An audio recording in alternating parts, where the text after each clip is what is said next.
اگر hypothetically speaking Imran Khan کی حکومت نہ گرائی جاتی 9 اپریل 2022 کو،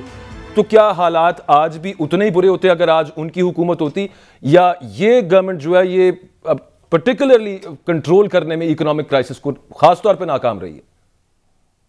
دیکھیں اس وقت بھی اگرچہ کرنٹ اکاؤنٹ ڈیفیسٹ بڑھ رہا تھا، یعنی ابتدا میں اگر آپ دیکھیں 2018 میں جب یہ حکومت آئی تھی، پھر 2019 سے آہستہ آہستہ گریجولی ہم نے دیکھا کہ کرنٹ اکاؤنٹ ڈیفیسٹ بڑھ رہا تھا، جس کم ہوتا چلا گیا، اور کرنٹ اکاؤنٹ ڈیفیسٹ وہ بنیادی ریزن ہے جس کی وجہ سے ہماری کرنسی کی قیمت جو ہے وہ قدر جو ہے وہ مسلسل کم ہوتی چلی جاتی ہے۔ تو لہٰذا اس کے بعد پھر ایک موقع آیا کہ جب شوکت ترین صاحب نے وزارت خزانہ سنبھالی تو انہوں نے کچھ دو کام کیے۔ انہوں نے ایک تو یہ ہے کہ انٹرنل کنزمپشن تھوڑی سی بڑھائی۔ تھوڑا عمران خان صاحب نے ایک اور اچھا کام جو کیا تھا وہ یہ کیا کہ انہوں نے مینوفیکچرنگ کے لیے ایمنیسٹی دے دی، جو اس سے پہلے انہوں نے پراپرٹی کے لیے دی تھی۔ تو لہٰذا ایک مجموعی طور پر جو اکانومی کا ماحول تھا وہ کچھ ایسا تھا کہ گرمی بازار چاروں طرف محسوس ہو رہی تھی، اور اگر وہ حکومت رہتی تو ایک انڈرسٹینڈیبلی جو اس وقت، یعنی آج کی اگر ہم بات کرتے تو آج اگر عمران خان حکومت میں ہوتے تو شاید ہمارا ڈالر جو ہے وہ 200 روپے کے کہیں نیچے کہیں ٹریڈ کر رہا ہوتا، کیونکہ یہ جو بعد میں ہم نے جو یکا یک حکومت بدل کے ایک تاثر دیا کہ پاکستان کے اندر پالیسیاں ساری کی ساری بدل دی جائیں گی، پاکستان کے اندر جو مجموعی طور پہ ایک فضا بن گئی کہ اب پتہ نہیں الیکشن ہوگا یا الیکشن نہیں ہوگا، کیونکہ آپ کو یاد ہوگا کہ جب عمران خان صاحب کے خلاف تحریک عدم اعتماد پیش ہوئی تھی تو اس کے بیچ میں بھی ایک موقع آیا تھا کہ جب الیکشن ہونے کے امکانات پیدا ہو گئے تھے، جب خود انہوں نے تو لہٰذا اس کے بعد سے پھر کوئی صورت آپ یوں کہیے کہ چونکہ سیاست کام کی نہیں بنی، تو اور پھر اس حکومت کے اوپر عمران خان کا دباؤ بھی بہت زیادہ رہا، اور پھر ویسے بھی ایک صورت ویسے حبیب صاحب بنی تھی، D G I S P R کی پریس کانفرنس آپ کو یاد ہوگی، انہوں نے کہا تھا کہ the day this government sworn in stock exchange اوپر گئی، آپ کا ڈالر نیچے آیا، so this is some kind of stability is returning۔ ایک دفعہ یہ بیچ میں کچھ تاثر سا بنا تھا کہ وہ D G I S P R صاحب جو تھے نہ وہ اس کام کے ماہر تھے، نہ انہیں معاشرات کا پتہ تھا۔ مظاہر ہے ایک مختلف ایک حربی معاملات سے تعلق رکھنے والا شخص جو ہے وہ اکانومی کے بارے میں کوئی نائیو سی بات ہی کر سکتا ہے، تو لہٰذا بہرحال ان کی بات کو تو آپ ایک پیار محبت میں کئی بات ہی سمجھیے۔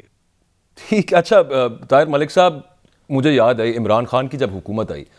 تو بڑے بڑے آپ کے کولیگز اینکر پرسنز اور تجزیہ کار وہ کہتے تھے کہ یار 6 مہینے بہت ہوتے ہیں، اب آپ پچھلی گورنمنٹ پہ نہیں ڈال سکتے۔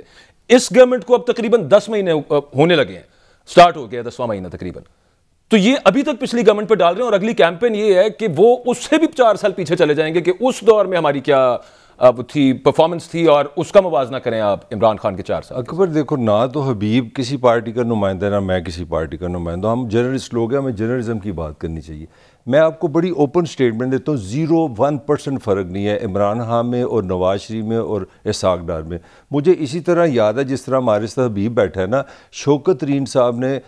آپ کے میڈیا میں یہ فرمایا تھا کہ ہمارا معاہدہ ہو گیا ہے، ہر مہینے پیٹرول کی قیمت بڑھے گی اور یہ 240 تک جائے گا۔ یہ ہماری یادداشت رہی نا ہے، اور آپ کو یاد ہے جب خان صاحب کو یہ پتہ چل گیا کہ جناب وہ ان کو پہلے کسی نے خواب آ گئی تھی، بعد میں پتہ چلا امریکہ، تب ان کو پتہ چل گیا تھا وہ جا رہے ہیں، تو انہوں نے 150 روپے جب لیٹر کیا تھا نا، مجھے اچھی طرح یاد ہے 105 ارب روپے سبسڈی چلی گئی تھی، ٹھیک ہے۔ انہوں نے سبسڈی سے کہا کہ جی یہ تو بروندی سکھ بچھاؤ نا، تاکہ آگے اگر جو بھی اپنا جماعت آئے گی اس کو چترول ہوگا۔ نہیں، اس وقت بلاول بھٹو جو تھے نا وہ مہنگائی مکاؤ مارچ کر رہے تھے، اور پیٹرول کے اوپر ہی وہ کہہ رہے تھے کہ پیٹرول 7 روپے بڑھا دیا، اتنا بڑھ گیا۔ میں گل مکا لینا، میری بات سمپلی یہ ہے،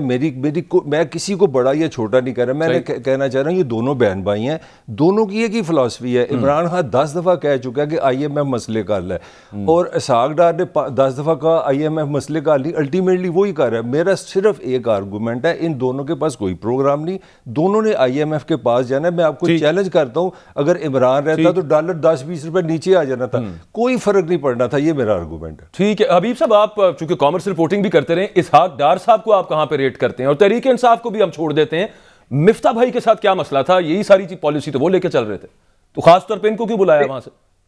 دیکھیے، اہم ترین مسئلہ یہ ہے کہ پاکستان کی اکانومی کے اندر سٹرکچرل پرابلم ہے۔ پاکستان میں